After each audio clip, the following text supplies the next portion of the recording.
आखिरकार क्यों श्री कृष्ण ने एकलव्य का वध किया? ऐसी कौन सी वजह बनी जिसके कारण गुरु भक्त एकलव्य का वध श्री कृष्ण को करना पड़ा? आइए जानते हैं इसके पीछे का रहस्य।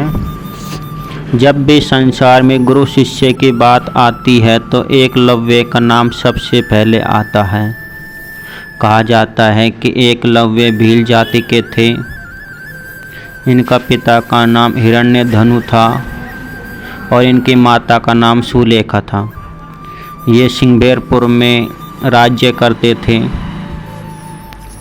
कहा जाता है कि एक बार हिरण्यधनु ने अपने पुत्र एकलव्य को गुरु द्रोणाचार्य के पास शिक्षा लेने के लिए भेजा, परंतु द्रोणाचार्य ने इसको नीच जाति होने के कारण इसको धनुर्विद्या की शिक्षा नहीं दी।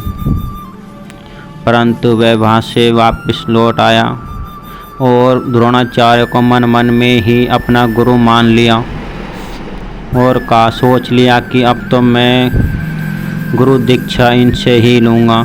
और वह जंगल में जाकर एक कुटी बनाकर रहने लगा। उन्होंने उनकी प्रतिमा बना, उस प्रतिमा को ध्यान करते करते ही उन्होंने धनुर्विद्या के समस्त गुण सीख लिए और वह धनुर्विद्या में निपुण हो गया। एक बार एक कुत्ता वहाँ पे आता है और उसको ध्यान को भंग करने की कोशिश करता है, परंतु एकलव्य ने अपनी धनुर्विद्या को इस प्रकार से चलाया कि उसके मुंह को बिना हाथ किए ही उसके मुंह को बंद कर दिया। वह कुत्ता दौड़ता दौड़ता गुरु द्रोणाचार्य के पास से निकल जाता है। द्रोणाचार्य इस युद्ध कला को देखकर बहुत ही आश्चर्यचकित हो जाते हैं कि आखिरकार ऐसा धनुर्धर कौन पैदा हो गया। वे उसका पीछा करते जाते हैं तो वे एकलव्य के पास पहुंच जाते हैं और कहते हैं कि तुम कौन और तुम्हारा गुरु कौन है।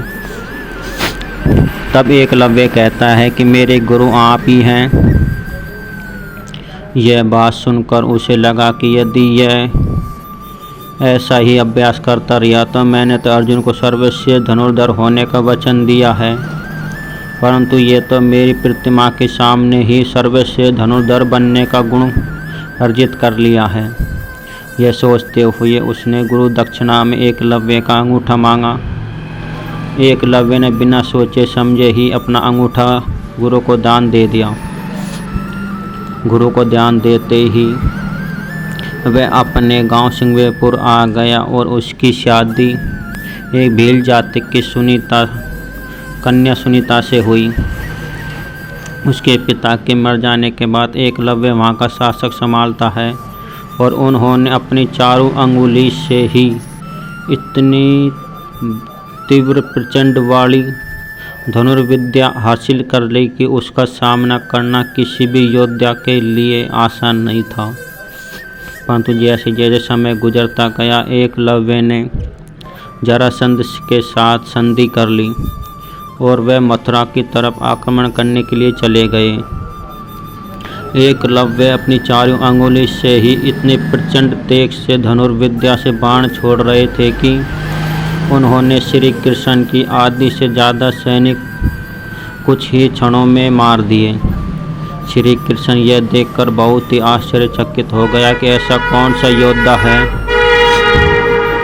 जिसके बाणों से मेरी पूरी सेना आहत हो गई।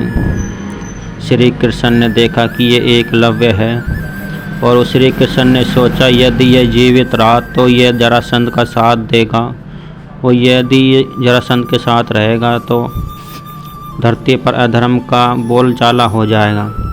यह सोचकर श्री कृष्ण ने अपने सुदर्शन चक्र से एकलव्य का वध कर दिया। कहा जाता है कि उस समय में एकलव्य इतने शक्तिशाली थे कि अर्जुन और कर्ण भी उनका सामना नहीं कर सकते थे, क्योंकि उन्होंने अपनी ध्यान आराधना साधना से इतने अस्त्र शस्त्र हासिल कर लिए कि केवल श्री कृष्ण के अलावा एकलव्य को कोई भी परास्त नहीं कर सकता था। परंतु वह जरासंध के पाप में साथ देकर श्री कृष्ण को उनका वध करना पड़ा। अब तो आपको समझ में आ गया होगा कि एकलव्य का वध कैसे हुआ। यदि आपको ये वीडियो बढ़िया लगे तो कमेंट में अवश्य बताएं। जय श्री राम।